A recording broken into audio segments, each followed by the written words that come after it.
This is Carl with the three things I'm watching for Thursday, November 14th. Starting out, processing margins across the United States, big pressure here.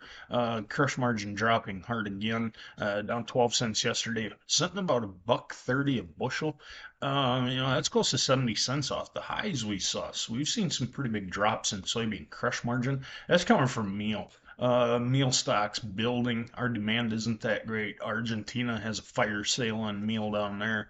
And it just with the crush we're seeing, our meal stocks are just building and building, and that was verified by funds a month ago. We're long about 75,000 contracts in soy meal. They're sitting about even right now, so they're losing their interest in meal, putting pressure on the crush margin, and in turn, starting to affect soybeans a little bit. Ethanol margins have clawed their way back to break even at best. Thing is, what we're looking forward is how much demand this may alter. As you know, if we start to see basis start to back up from these poor margins, just a little bit of something that we need to watch there. And add to that, the other thing I'm watching right now is basis across the interior market today.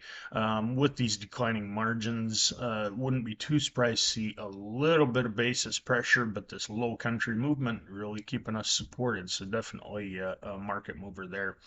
And the number one thing I'll be watching for today's trade, the weekly ethanol report coming out. Not so much the production, but the demand side, our exports. Our exports last week were 120,000 120,000 barrels per day. That's about what we need to average to keep us from seeing our ethanol reserves build.